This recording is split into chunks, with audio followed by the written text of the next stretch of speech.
All right, we're live. Hey guys, how you doing? It's the Honeydew Carpenter, always beautiful Mrs. Honeydew Carpenter. This is our Saturday live show where we just interact with our audience and go back and forth. Today, we just are feeling so tremendously blessed. We've had a really good week. There's some things we wanted to get done that we didn't get done. There's like editing some aircrete videos and whatnot we just didn't have time to get to, but then there's been other things that we've got going that are going to help us move forward as well. This morning I'm just going to go a little bit different route. We wanted to give everybody a couple minutes to just get on, but I wanted to read a poem that a really great friend of ours shared with us, Steve. And I mean, he's just a tremendous person. I think he's about 75, 76 years old and just has an absolute ton of wisdom. But I really just thought that this was appropriate. And here it goes. It's really untitled, so it goes, "People can be unreasonable, illogical, and self-centered. Love them anyway. If you try to be kind to people, people may accuse you of selfish interior motives. Be kind anyway. If you are successful, you may win false friends and true enemies. Succeed anyway. The good you do today may be forgotten tomorrow, but do good anyway. Honesty and frankness can make you vulnerable. Be honest and frank anyway."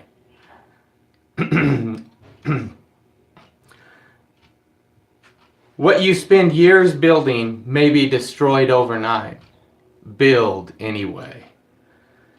People really need help, but may attack you if you offer it. Help people anyway. Give the world your best, and you may be kicked and slandered. Give your best anyway. And that was a poem from Mother Teresa, and I just thought it was really, really fitting. I wrote a poem about, I don't know, 4 or 5 months ago, because I was getting a little bit discouraged because we were getting some negative comments online and we were just kind of vacillating back and forth what to do about it. And we just decided we're just not going to have negative people on our channel, and we just let it roll off our backs like water off of a duck's back and go ahead anyway. But I remember this one gentleman had made some negative comments, and it inspired me to give him an answer and write him a poem back as the answer. And I just wanted to share that with you guys as well. It got a lot of attention on Facebook, but I thought maybe I'd just share it as well on our live show. And it goes like this: if you spend 5 minutes complaining, you've just wasted 5 minutes. We must all wage an intense lifelong battle against the constant downward pull. If we relax, the bugs, the weeds of negativity will move into our garden and take everything of value. And anytime we don't tend a garden, the weeds are going to move in regardless. As we go through life, we all get to choose the lens we look through. And so here is this original poem. As you are attending your garden fair, do you ever wonder what others see in there? What is their worldview? What lens are they looking through? Can they see the seeds in the soil fair? Can they imagine the fruit that they will bear?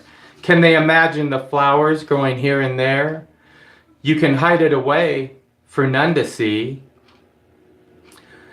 and tell your neighbor, this is just for me.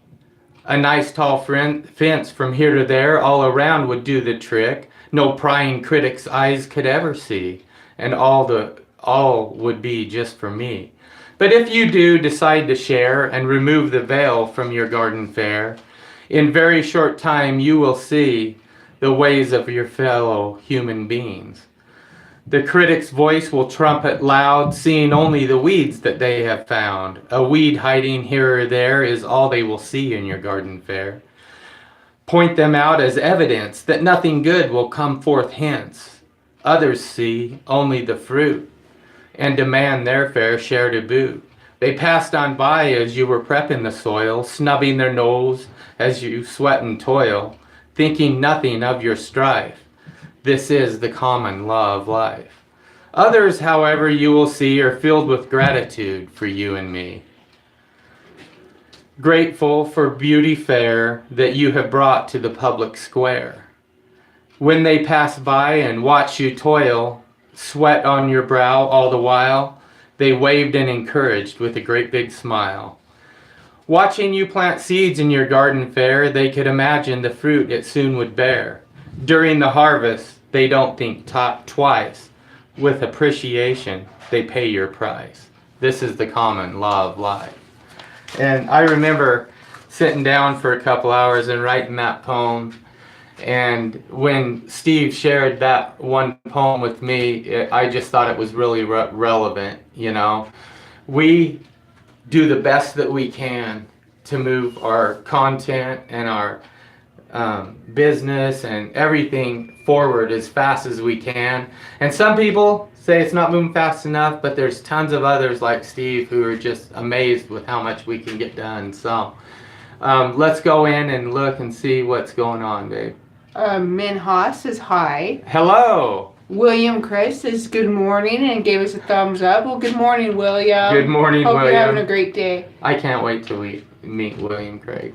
Min Haas says you're super. I can't wait either. That'll be fun. Yeah. And Beaver Creek Farm Life put our website link, our Etsy link, and our email link on there for you guys. So if you have any questions, you can head to their website or our Etsy store or email us. Now, they have been doing that for us for the last several live shows. Why don't you guys send us an email? I'd like to converse back and forth with Beaver Creek Farm Life. They're awesome. That is Alan. Oh. Charles. I knew that. I knew that. Oh, did ya? I just did the Beaver Creek Farm Life. Through ya? Through me. Mark Wilson, y'all are doing your own thing. Keep it up. Thank you, Mark. Thank you so much. So Kenneth says, wanted a video where the person made a styrofoam bricks with ground up foam pieces and cement and instantly thought you could make insulation for your container. After all, how much foam packing comes? Yeah, we saw a video once where a gentleman made a whole business out of going around to dumpsters behind stores and grabbing the foam, and he had this little machine that ground it up and he would use it to make blocks and whatnot. Unfortunately, as a concrete additive, unless you salvage it like that, it can be pretty expensive to buy the beads and then put them through the process to swell them up. They're actually a pretty hard plastic bead. But I think it would be worthwhile to start some type of a salvaging operation just to salvage those styrofoam beads because of their value for use in cements. Right. Kenneth says, P.S. Good morning from Orchard Park, New York. All right. Good morning. Good morning, Kenneth. Bill says, hi, all. So, hi back, Bill. Marthel7 says, morning, Kenneth. Interesting. I wonder how strong that would be with the styrofoam. It seems to be pretty strong. We had a gentleman send us a sample of it from back east. And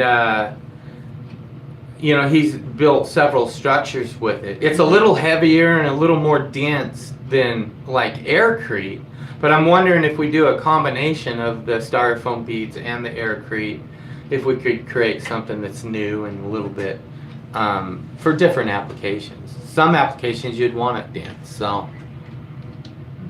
Terry Oak says, good morning. Your attitudes are great. I really look forward to your live shows. Oh, Terry, thank you. Thank you so much. That means so much to us. It really does. We look forward to these live shows so that we can get encouragement from all of the people out there who are of the mindset that, you know, even though things might not happen as fast as they want, they have faith and they know they're going to happen. Right. It's like when we were building the Aircrete shop back behind the grandparents' place. Right now, this year, people can go on and they can just watch video after video all in succession and these playlists and watch it go together really fast. But while we were doing it, people were like, "You're not going fast enough," and what? Right. So, Marthel says it might be good for filling walls. yeah, I think it would be. I think Aircrete in general is good for filling walls. We're going to try and do some slip form work for insulating our container, and so that's going to be kind of a fun process. Kenneth says yes, he was more thinking of a styrofoam slurry fill, not structural. After all, how much styrofoam do you get, and packing would be great reuse, right? Yeah, it would. It would be a fabulous reuse of it. Kenny Bean says, hey, from East Washington. Well, hello, Kenny. Michael says, I cannot believe anyone could be negative towards you two. Aww. Oh, my goodness. Michael, that's sweet. Thank you. You guys wouldn't believe some of the mean stuff that people could send us, though. It's crazy. I need to get a foam maker and do a raised garden bed to keep out the moles and voles. the moles and voles. I would use it to create a base to not allow the rodents in. You know, those digging and chewing creatures, mice, moles, voles, they don't like Aircrete. They chomp it once and they're done. They don't. It isn't like other like wood and stuff that they like to chew on, and the fiberglass insulation that they build nests in your walls. So that is an awesome or just serendipity or benefit of using Aircrete as an insulation product. And one of the things I want to do this year, because we did a block raised garden bed, I want to do some panel raised garden beds and make some panels with little expansion joints in them, so they kind of look like a brick panel or a brick motif or something like that. And if you did open cell on the bottom like he's talking, then it would drain through some and it wouldn't just sit in a bottom Right. and get saturated, right? Yeah, you're absolutely right. Certain boxes are sealed so good and they have a clay soil underneath. If you just build your soil in layers with your carbon and your sands and stuff like that, and then use the potting or the nice planting soil with some perlite in the top, you could sprinkle. You'd never have to worry about overwatering your plants, really, because it would be kind of a drainable material. Mark Wilson, I want to build an Aircrete dome. Yeah, so do we. And yes, I do. We're working on getting the pumping system and the mixing system that would allow us to do something of that large of a scale. I think for what we've done so far, the barrels and everything, just dumping them was okay. But if we're gonna show people that you can actually put up a building really fast, we're gonna need to get we have a dual mixer with articulating blades that go against each other. And Steve donated it to us. I mean, it's all in pieces. It needs rebuilt and needs the bearings and stuff. And so I can't wait to get all that stuff up and running. And I invented in my head a pump system that I think is going to work awesome. Not only is it going to work awesome, it's going to be something that can be built with common building materials or common materials accessible to people almost in any country, even third world countries. And it's something that they could build themselves, this pump system to pump aircrete. I'm so excited about that. So Andrew says that missed my straw bale garden idea. Try it. We'll have to check that out. Eric says need to get a phone mate to get rain to show up here. That's awesome. Eric, I will do panels for the raised bed and sand soil here. Right, and so if it's a sandy soil and it drains through good, you're good to go. But if you want the roots to have some oxygen and be aerated, just put a little bit of perlite in the topsoil that you use. It'll really help out. I'm learning a little bit about horticulture and gardening. All right, so Beaver Creek Farm Life says some people are under the impression HTC has the resources of a multi-million-dollar business. Right. Yeah. You know what was there's a lot of people out there that watch us that are kind of inspired by us, and we're able to acquire, like, I got a forklift, you know, but it was a salvage out of a junkyard forklift. I got that thing running. It purrs like a baby. We haven't done the startup video yet. But it hadn't run for over 7 years. Yeah, I mean, yeah, it hadn't. It might be more than that. About a decade. I mean, this thing was sitting and it hadn't run. And so, you know, and I might have to do some work with the hydraulics on the steering and stuff, but that's, yeah, we don't have the resources to just go out and buy a brand new Toyota forklift, but No. we kind of need one to move this big equipment, like those big air compressor and stuff around. And so out of another junkyard, I salvaged a huge industrial bandsaw that, you know, it's just, I mean, new, it would be $25,000-$30,000. It Right. was just a huge industrial one. And so it's going to be kind of fun to be able to use that bandsaw to, at angles and stuff, to just make strips of aircrete and then run those strips through a roller onto this bandsaw and cut blocks out of it That and sounds stuff. awesome. I mean, it's the as soon as I saw it, I was like,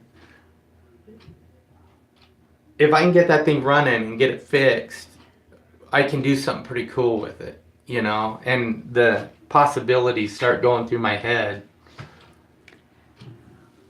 Joel says, hi, my friends. I have been watching your videos and I have learned so much. Joel, thank you for saying that. That means a lot to us, a lot.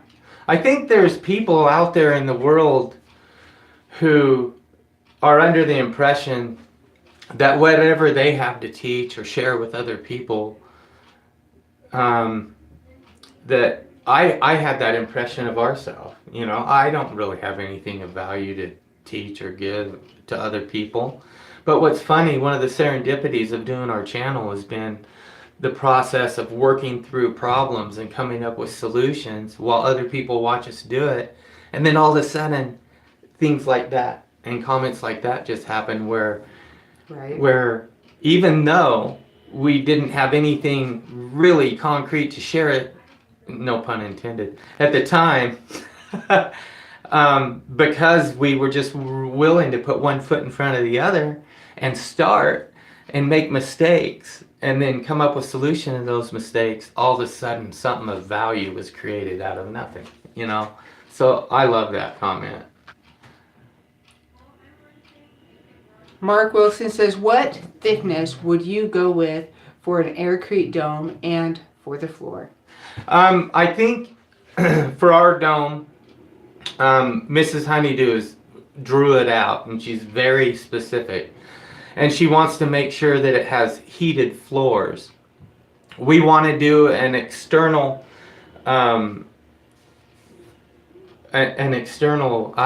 do you call it? A heat pump, where that's how you heat your home, is by heating a antifreeze solution through a rocket stove system that is forced through radiators and whatnot in your home. And so this is how I would do it. On the floor, I would probably, for insulation purposes, pour about 4 or 5 inches and aerate it, I would say probably 2 times. So it would be a relatively dense mix, but also have a great R value because it'd have enough air in it to create that R value. Then on top of that aircrete slab, I would go ahead and lay the serpentine of PEX that the fluid is going to flow through, and I would put about 1.5 inches or 2 of the hardened wear surface concrete on top of that. And what that'll do is the insulative properties on the bottom part of the floor would force the heat up, and the actual radiators you would need in there would be almost nil. You could probably, that floor, the way domes work and the way the air moves up and then circulates back down, and how efficient they are, would probably heat the whole place. And that's how I would do the floor. Now for the walls, I'm going to do a geodesic system where it's similar to the wall panel system, and I'll just leave I'll just go ahead and make the triangles, and they'll all be at the exact perfect angle and size in a jig. I'll just stick the pieces of stud in there, spot weld them on the corners and make them, and then pour them. And depending on how big the triangles are in your geodesic dome, you'd want to be somewhere between a regular stud, which is about 4 inches thick, to 6 inches thick, if they're larger triangles. And you would want to put the reinforcement on one side that would be on the inside, so the bottom when you pour it.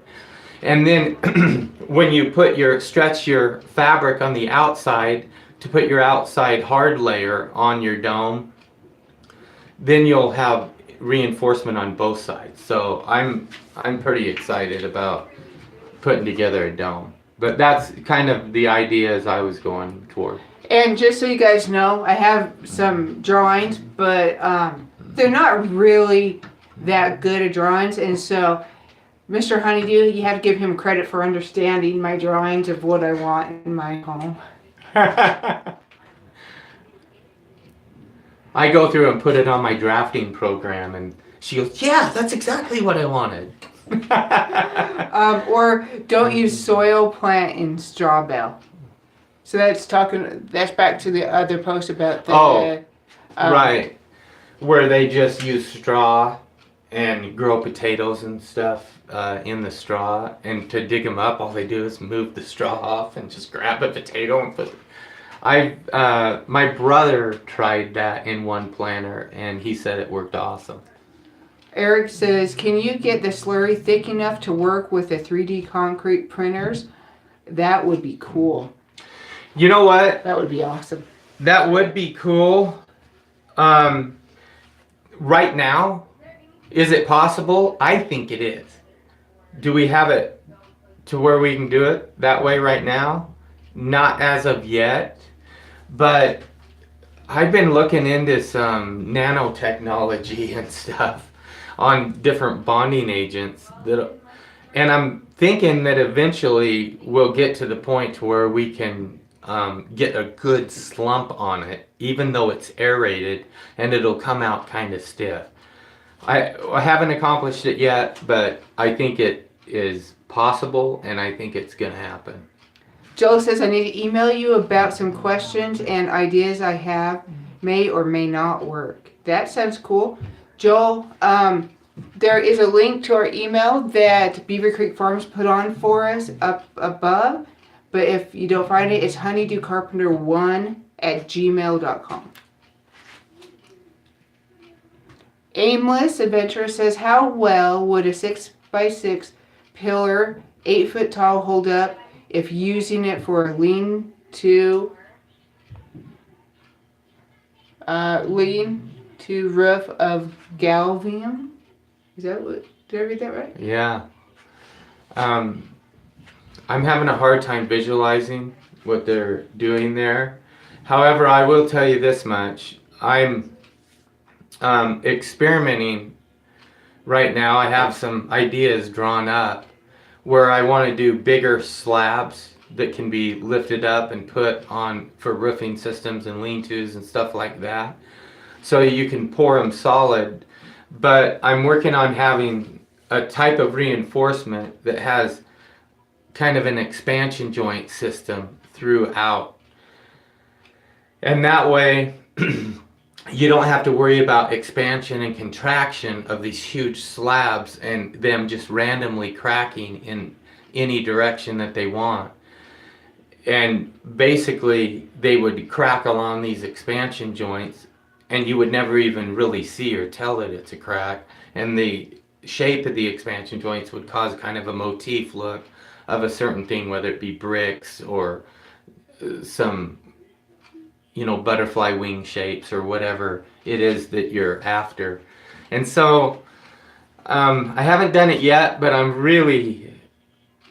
that's something that I think everybody should be cognizant of. And that's something I learned when I was doing the panels, is if you don't get the mix exactly perfect right, you're going to have some expansion and contraction issues and have some cracks in your panel. Even if you do get it exactly right, you may still have a hairline crack that you can't even, it doesn't show up on camera, it's so hairline, you can't barely see it, and it doesn't affect the structural integrity. But it would sure be nice if I did some expansion and contraction tests and knew how long or how tall a block could be before you never had to worry about it moving if it were 18 inches. And then I could put these expansion joints so often in every panel and it would just never be an issue. And so... Curious Carol is asking, can aircrete be cut with a circular saw? Yeah, it can pretty much be cut with any saw that cuts wood, which is kind of cool. David says, hey guys, maybe not you, but because of your inspiration, I am looking to do just that. Lego development is coming back to life to rebuild Panama City and Mexico Beach. Right? Awesome. Yeah. And I think it's just the interest in this type of stuff and blocks and Lego type systems is just going to grow. Yes. And I think the weight factor of those blocks and those building materials is going to be a huge factor. And so I think you're right. I think we're on the right track. Mark Wilson says, I should hold a workshop with you guys and everyone to come and learn to build. Would be a good time, and I have 47 acres to camp on. Mark Wilson, that is a great idea. Send us an email. Let's find out where he's at. Yeah. Eventually, we've discussed it in other lives. Eventually, we want to be to the point to where we can have a Do Carpenter University or some workshops for specific things, whether it be aircrete or domes or the rocket mass heating systems. Not only here in Idaho, the first one is the third week of August this year, but to have them one in the east, one in the south, one in the north, to make it easier for people to make it easier for people to get there, and we would go and do that. And so that's kind of a great idea and opportunity. So yeah, Mark, send us an email, please. Joel says, you both have so much information that you give to everyone that watches your videos. Keep up the great work. Joel, you're so awesome. Thank you. And Beaver Creek Farm did put our email back on there again, so thank you for that. Our email is honeydewcarpenter1@gmail.com. Thank you, Alan, now that I've made the connection. That was kind of fun. Dave Severance says, to Eric, add sand 2 to 1 with your Portland. Yeah, that's a good. If you can add a little bit of sand, just in that ratio, like you said, or maybe even a little less, to your Portland cement slurry, still aerate it, and have a much lighter brick than a normal cement or concrete brick, and get awesome compressive strength. Edie Gray Wolf says, hey guys. Eric Johnson says, sorry, just picking your brain. Thanks for answering and thinking out loud. Y'all are doing great. Keep up the good work. Eric, thank you. That's awesome. Beaver Creek says, please hit the thumbs up. Yeah, you guys, do you mind hitting the thumbs up and giving us a like? Curious Carol says, awesome. Thanks, guys. It will make it easier for me to create what I've been thinking of if I can just out of the corners out a little bit. Did I read that right? Thinking of it, I can just cut the corners out a little. I got you now. David Bennett says, snowing here this morning. Oh, wow. It's not snowing here, but we had like thunderstorm warnings and different stuff going on. So it was pretty cold. You're looking so hot. Oh, you're so sweet. DGAF says, hello from Ontario, Canada. I think your aircrete idea will be an idea to make generator cover to take hunting with. That sounds cool. Yeah, that would work good, wouldn't it? It's amazing the comments and the suggestions I get from people and the ideas that they have. Because I know what my mind did. It just blossomed with all the possibilities of what we could use aircrete for. And so it's a lot of fun getting those comments, guys, and watching other people experiment with it as well. It really is. It is. Hi, guys. How are my movie star friends doing? Hey, David, you're awesome. We're doing great. We hope you're doing great, too. Guy Knox says, do you have a formula I can use for making horizontal fence panels 6 foot long by 2 foot wide?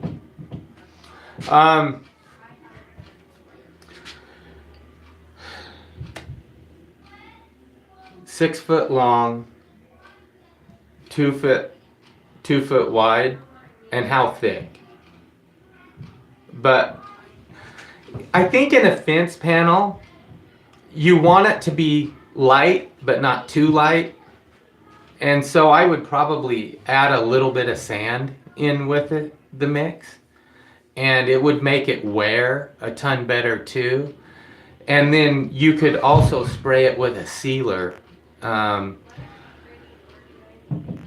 I should experiment with some fence panels. I've had people ask a lot about fence panels. I've had people ask a lot about retaining wall blocks. And I've had people ask about larger panels. And I think those are 3 areas that I should put together some mixes for people in. That'd be awesome. And fun experimenting. Yeah, it would be. DGAF Steve. Oh, hey Steve. That's cool. Mark Wilson says, I'll send you an email later. Thanks, Mark. I live in Watkins Glen, New York. Oh. Is it anywhere in New York? Yeah. Sometimes I have a brain fart, you guys, and I'm like, oh, did I say that wrong?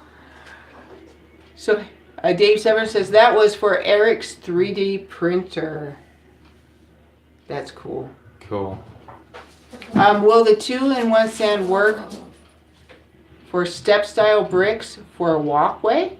I think it probably would. I did a mix for refractory where I wasn't that concerned with the weight being super light, and I did about I think it was more like a 1.5 to 1 sand mix in it, and man, that stuff is hard and has a good wear surface. And I haven't tried it for the block, so I'm not going to say conclusively, but we don't have a mix. I think it would. And that's, you know what, guys? I love the fact that a lot of people are buying foam mates. Gosh, we're sending out 3 of them to the Philippines, which I love the fact that we're getting them out to those areas. And they're doing their own experiments with their own mixes. And I would love anybody who's tried doing different sand to cement ratios and come up with something that works to, shoot me some information and just kind of combine our experiments. David Bennett says, thumbs up. You guys always get a thumbs up from me. David, awesome. Thank you. Beaver Creek Farm says, text Springs to 78133 and receive a coupon from $5 to $100 at Lowe's. Saturdays. Or $500. Oh, yes, there we go. Oh. That's cool, you guys. Check that out, because if you can get a coupon for Lowe's, that's awesome. Yeah. Not David. Alan, thanks for putting that up. Joel Nickerson says, I got snow here in New York today. I thought spring was here. They're kind of up there in the north, when they're up in New York. New York is beautiful, by the way. I know in a lot of people's in the Midwest and over, when they think New York, they think of just the city area. But actually, New York has some beautiful, beautiful country. And a lot of people love cityscapes and think they're beautiful. Tubular Guy 9 says, hey, from the Lower Bama. Hey, Tubular. Hope you're having a great day. Curious Carol says, I was thinking about using aircrete to make a porch top instead of wood over standard framing. Any ideas or thoughts? I believe it would work. But is it an open porch or an enclosed porch? And you know what? I would just kind of want to know exactly what you're trying to accomplish with it. If there are any other applications for it. And by porch top, do you mean over your head, or do you mean underneath that you're going to be walking on? Because you'd have to worry about the wear surface of that. Right. So there's a lot of different things that go into that, Carol. David Bennett says, Jordanville, New York here. Oh, wow. Oh, cool. David says, I am ordering my foam mate. With my next check. Awesome. Cool. That is really awesome. Guy Knox says, I live in Southern California. Would using a 2x4 forms be thick enough to withstand small earthquakes?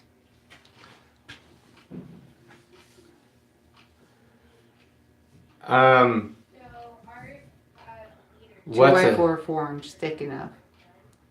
Normally we go, the thinnest we go on building is 4 inches. Yeah, and I don't have earthquake specifications on the stuff we've been building yet. I think as more people get interested in the whole, Lego building systems and the lightweight block systems, we're going to do a lot more of the testing on it with earthquakes. Now, that being said, I've seen a lot of videos where people have put up lightweight block walls and they put coatings on them and then do earthquake tests on them. But typically, concrete in and of itself is going to crumble in an earthquake. The only thing that holds it together in an earthquake is the fact that it has all this reinforcement and rebar through it. And aircrete's no different. So it depends on the coating and everything else that you put on it that would make it work well in an earthquake. Video box says, hi, Manic. Thinking of a smaller rocket stove based 3 inches, 4 to Gas vent, 4-inch gas vent. Pipe include mass heater. What are your thoughts? I think it would work. Typically, and conventional wisdom has been in rocket mass heaters that if you start getting anything below 4-inch, they don't flue right or do well. I did Julie's, and the exhaust out the back of the burn chamber was only 3 inches, and it works great. Awesome. And the thing that made it work great was the physical properties of aircrete and how it was configured around. And so I would experiment with it, but I think it's going to work. That's all I can tell you is I think it'll work great. David Bennett says, Adrian Ack State Park. I probably said that wrong. 6.1 million acres of mountains and lakes. Wow, you're probably in a very beautiful area. Yeah, that's got to be gorgeous. David Bennett said, and moose. So you see moose there. That's cool. Right now, it's an open porch. Was wanting to make a new covered porch. The part we'll be walking on. I was thinking about finishing it with an epoxy coating. So they have a porch and they want to, it's open and they want to enclose it and put some around some of the wood that's over there. I mean, if you did aircrete on the floor and wanted to do a coating on it as a wear service, it would work great. Yes, it would. You know, and whatever is most cost effective, I don't care whether it's tile or whatnot, it would. I think they were thinking epoxy. Yeah, they're thinking in epoxy, but. Yeah, I think it would work great. That's, you know. DGF says, do you have a graph of different ratios per application? No, I haven't put a graph together. He has one in his head. I should probably put that graph together. And then people can go through. I know he's planning on it being in his book, right? Well, it depends on what graph he's talking about. Oh. Read the question again. Do you have a graph of different ratios per application? He's talking about mixed designs. Yeah. Or are you talking about the size for burn chambers and heat risers and whatnot? That's what I was thinking about. If it's for the mixed designs, then I was wrong. If it's for the rocket stoves, that's going in the book. But for mixed designs, they're very finicky. Guy Knox says for the horizontal fence panels. Oh. Well, that's two different people commenting, so I don't understand that guy. Sorry. DJF says, I also want to make a small, very portable rocket stove to use as a hunting camp water heater. Aircrete being so light, it is ideal for making things to use for hunting camps, right? Yeah, right. It would be. So, yeah, that would be a great use too, and awesome to take camping. Yeah. Mark Wilson says, would square aircrete blocks be okay to do the dome instead of doing triangles? Yeah, you can, but I mean, they're obviously going to have to be shaved and angled as you go around because it's a circle. So absolutely. You just want to mortar them together and make sure you have your radius rod in place. And as you build it, you just mortar them together and go up the wall, and that's actually how they do it. And Terry Oak says the moose in New York are just Alaskan moose on vacation. Right. All right. When I lived in Alaska for 4 years, and I've actually got some pictures that I've showed Mrs. Honeydew. That was when I was a young man in the military up by Fairbanks and Fort Wainwright. But the moose would just walk into your yard. They were just everywhere. It was kind of crazy. Greg says, hi guys, aircrete domes surviving earthquakes up to 6.9 with multiple 30 to 40 aftershock quakes and not even a single crack in the structure. These have fiber cloth reinforced on the outside finish, right? Right. Fiber cloth reinforced. And that's exactly what I was saying. I actually was at an estate sale earlier this week and found a whole roll of this fiber cloth that I'm going to do some experiments with. But it's all about the reinforcement when it comes to aircrete, and the coatings are key. And so, can you make it? I mean, domes, just because of their shape, are great for earthquakes. But he was asking specifically about certain blocks. Yeah. But you guys honestly think about aircrete as like a wallboard, as aircrete is the stuff in the middle of wallboard. And if you don't have that paper on the outside of wallboard, it'll just crumble, it'll just fall apart. But you put that reinforcement of that paper on the outside of the wallboard, and all of a sudden it's really strong. Right, and aircrete's no different. Paul Isaac says, you need Darwin insulated stovepipe for your rocket heater. That's awesome. Yes. DJF says, mixed ratio per application rocket stoves as well as structural application. Oh, okay. So he's talking about the rocket stoves. Okay. Yeah. Mike Gunnell's Ministry says, what is the cement that you use to make your aircrete? I use just a regular Portland cement. Just one that you can go to any hardware store and purchase. And so it's really nothing special. Was wondering if you have ever filled your shed roof with aircrete. I didn't see the video online. We have not done that yet. Right. We have been over there several times this past week. We're going to pour the doors this week so that we can get the aircrete doors on. The snow came hard and fast last year, and we just covered the door with a tarp.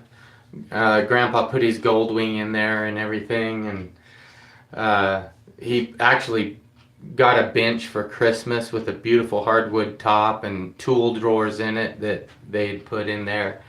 And so the final video on that aircrete shop is a beautiful shop.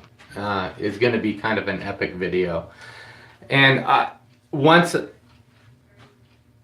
and this is one thing I know will get done this season is the pump system.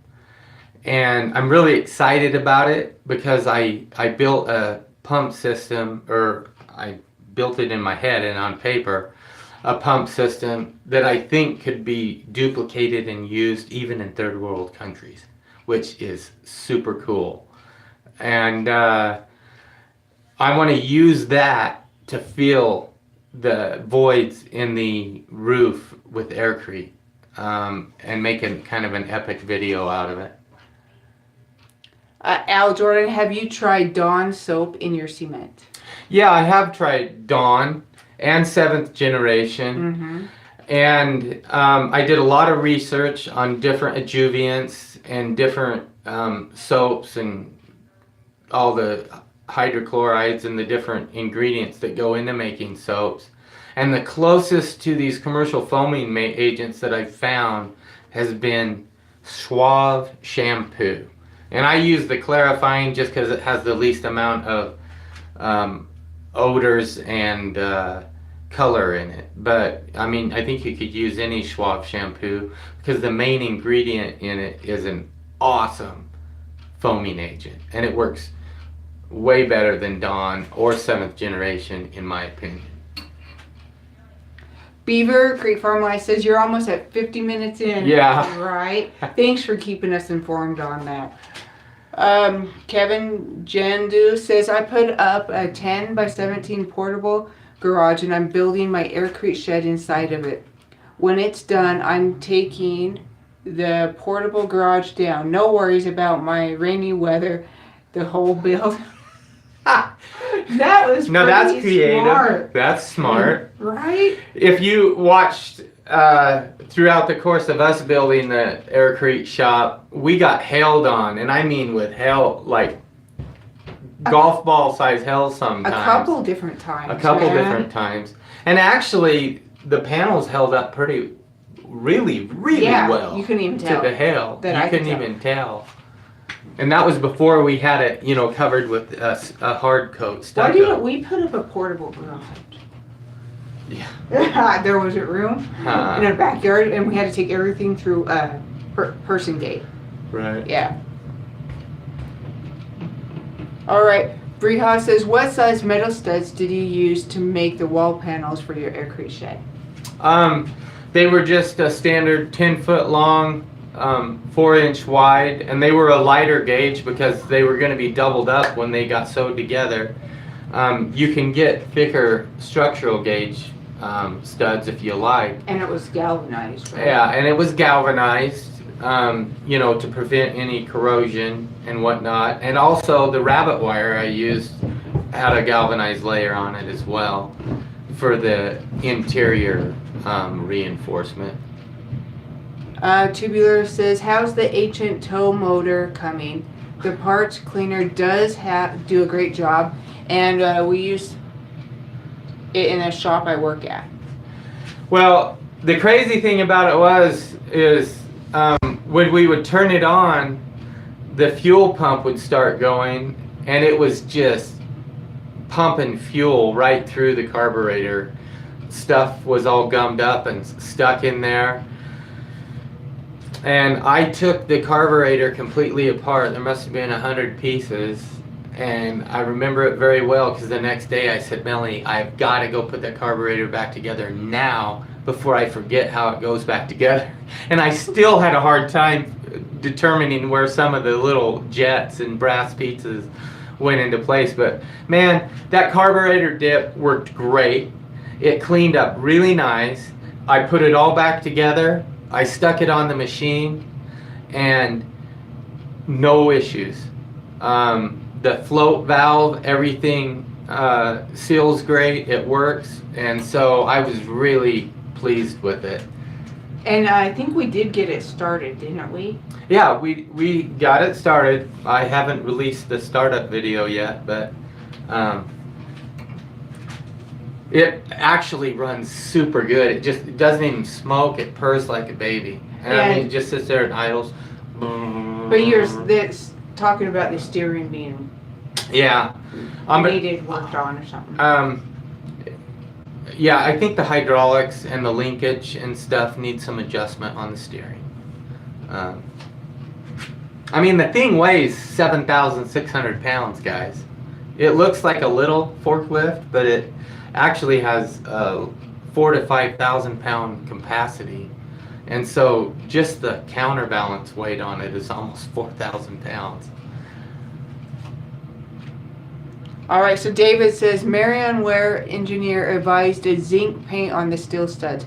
Apparently there are chemicals in the Portland and lime that will eat them in time. Zinc. That's kind of what galvanizing is, a zinking process. Or I thought it was. Maybe I'm wrong. That's what you're doing when you're galvanizing it, is putting a zinc coating on. Edie Grey Wolf, would Aircrete work as a seller? So we need to check on the zinc whole thing. And, right. I need to everything. check on that. But would Aircrete work as a seller? I believe that Aircrete would work awesome as a root seller. Mm-hmm. And the only thing is when you understand as much about soils hydraulics and how soils with pressure and time and saturation can move, you have to be really careful on what you use for structural. So if I were to do a root cellar, I would still want to put like some steel column posts up and put a really like a corrugated deck roof that you bury over the top, and make sure that what you span it over is close enough tolerances that it would hold it. And then what I would do is just put 6-inch thick slip form down and pour like an 18-inch thing of Aircrete, and then move the form up and pour 18 inches more and insulate, and then make some block panels and insulate the ceiling. But I think it would be crazy good as a root cellar because of its insulative properties. Once it got nice and cool in there, it would stay cool forever. Joel Nickerson says, wondering if it is possible to make a 4x24 by 10 panel, or is that too much? A 4-inch by 24-inch by 10-foot panel. I made almost 8-foot panels. So I don't, and I went 16 inches wide, so you're just talking 24 inches. I don't think it's too much. That would probably, if my 94 inch by 16 inch was 3.2 cubic feet, what he's talking about would be about double that. So it would end up weighing about 150, 160 pounds. The only thing I would worry about is putting some expansion joints in so that when it did contract and expand and contract, that it would just evenly crack every like 18 inches down the panel or whatever. And then they're just kind of like blocks stacked on each other. But I think it would work. The only thing is you'd have to worry about trying to move that size of panel also. Right. If it's 150 pounds or Yeah. whatever. I mean, I picked up ours. They were about 75, 80 pounds. I would just pick them up by myself and put them in place. Yeah, because it's so strong. Okay. We're... Mike says, will aircrete work in a forge welding temperature? Yes. Yeah, we have a forge video out. Right. I built a forge, and you can look at it. You know, I was slumping and melting soft steel in it. So I think it was just getting to the part where it was slumping, you know, and starting to turn liquid on me. But I think I needed to upgrade my burner a little bit. I did a video on that. I just made a homemade burner out of some plumbing parts and used a propane torch. But yeah, it worked really well. Mark says, talk to you soon. I gotta go run electric and sewer pipe. Well, Mark, Yeah. have fun working. We Talk gotta to you go later. too. Enjoy your day, y'all. David Bennett says galvanizing is hot dipped zinc coating. Yeah, Right. so it is a zinc coating. That's what I thought. I had a comment from a viewer who said that my building was going to corrode and fall apart because it wasn't sprayed with zinc, and I'm like, that's kind of what galvanizing is. At least that's what I thought. I wasn't 100% sure. So thanks for clarifying. Yeah, thanks, that. David. Can aircrete be used as a rat wall and slab floor of a 12 by 24 shop I want to build? A what wall? A rat wall. R-A-T? Oh, I don't know. well, it just all depends on what you're going to use it for. And But yeah, I mean, I would build a shop with it. and if you're using it as a floor, a slab floor, be aware that it does not have a good wear surface, and so you're going to have to put something down as a good wear surface, or like cement on top of it, or Right. something for that purpose. You're exactly right. And I spend much time in West Africa where houses are concrete. Would love to talk about training locals on your methods from my home country. How do we set that up and out of your scope right now? That's not out of my scope. And that's a very good idea, and that's why I'm excited about the pumping system that I've invented. Because it's something that people all over the world could use and make use of and build themselves with stuff that they have in their country. You know, and so Sean, send us an email. send us an email. How do you and do Carpenter I don't know how one? soon we would be able to do something. That sounds like more after I've perfected some things this season. It sounds more like a next season thing. But yeah. But we do hope to hold training like that and be able to help people that way in other countries and everything. So Dave Severn says, oh boy, got a $5 coupon from Lowe's. So much for $500. Well, you got $5. So you can thank Alan with Right. the Beaver Creek Homestead. Right? $5 better than nothing. All right. Sorry, guys, I had no alarm going on. So, but we have got to go. Wouldn't it be nice? And so, you guys have a great day. And sorry we didn't get to everyone's questions.